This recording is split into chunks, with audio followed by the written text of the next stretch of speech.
राधे राधे। सभी भक्त प्रेमियों को मेरा प्यार भरा राधे राधे। आज हम चर्चा कर रहे हैं निर्जला एकादशी के व्रत पे। वैसे तो सभी को धन की परम आवश्यकता होती है। आज हर मनुष्य धन के पीछे भाग रहा है, तो इस वीडियो के माध्यम से हम आपको इस विषय में भी बताएंगे। निर्जला एकादशी का व्रत है, उस निर्जला एकादशी के व्रत से कैसे आपके धन की प्राप्ति आपको हो सकती है।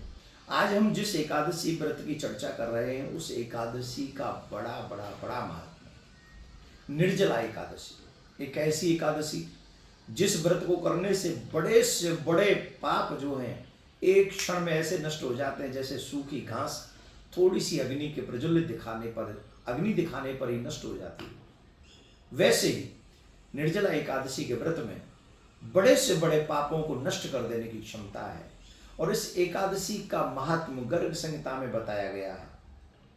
गर्ग संहिता में भी बताया गया है और पद्म पुराण में भी इसका वर्णन किया गया है।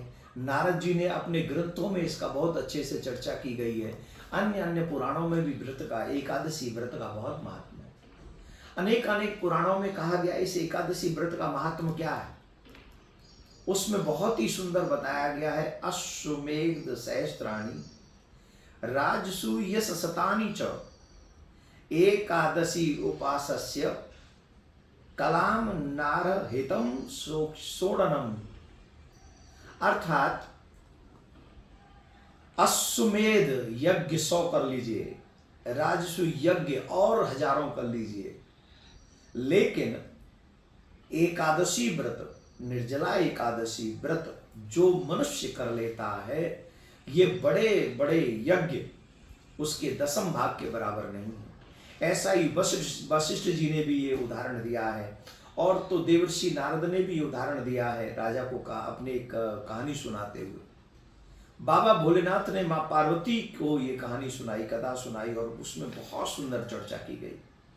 मैं चर्चा उनके विषय में करूंगा तो ये वीडियो बहुत लंबी हो जाएगी और मैं चाहता हूँ शॉर्ट वीडियो बनाऊं 3-4-5 मिनट का, जिससे आप लोग कम समय में इसका पूरे को सुन लें, पर थोड़ा बड़ा हो जाए तो इसको समझ भी लीजिएगा। आप ये समझ लीजिए निर्जला एकादशी व्रत करने का महात्म क्या है। जो मनुष्य निर्जला एकादशी व्रत करता है वो 10 पीढ़ी अपने पिताजी की और 10 पीढ़ी अपनी माताजी की और 10 पीढ़ी अपनी पत्नी की तार देता है। जो मनुष्य निर्जला एकादशी व्रत करता है, इतना बड़ा इसका महात्मा है। और इतना ही नहीं, इसमें कई चीजों को मैं डाउट आपको थोड़ा क्लियर कर देता हूं, इसको थोड़ा विस्तार से लग जाए तो देखिए।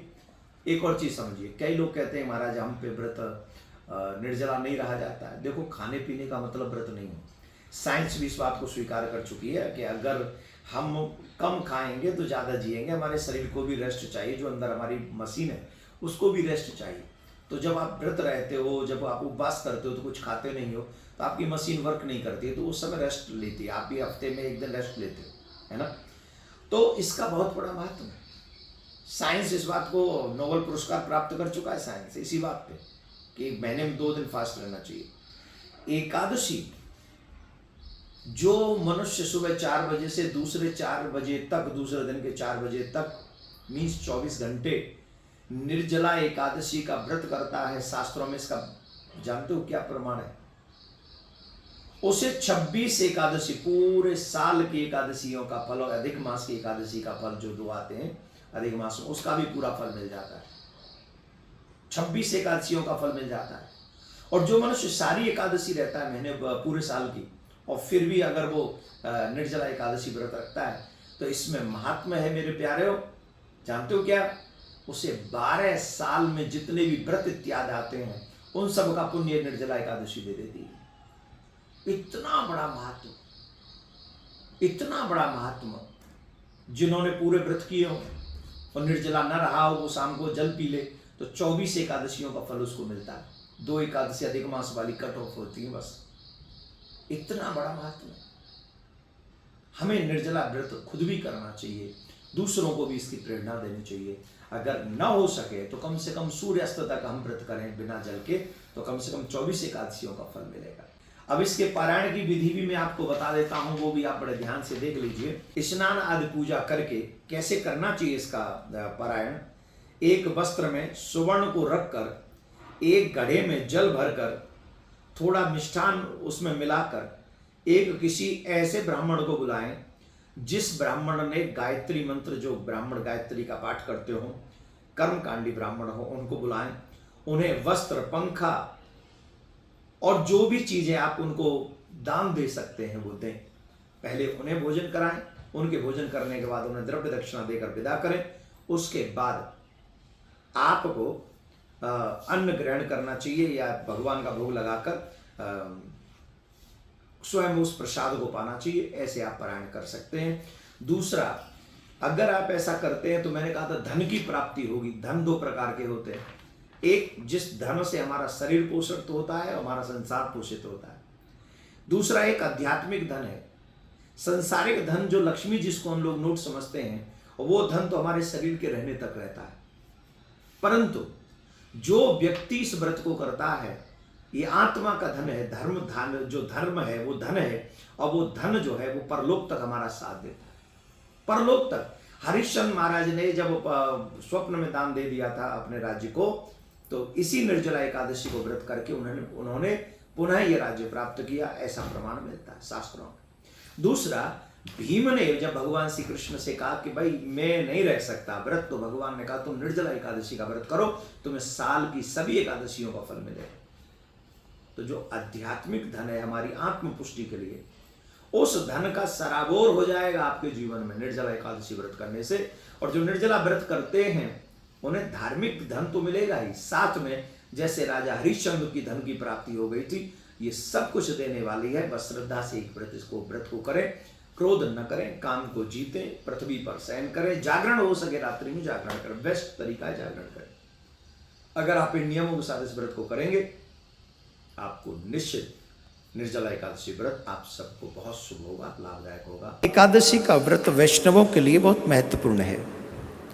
एकादशी का व्रत जो भी मनुष्य करते हैं,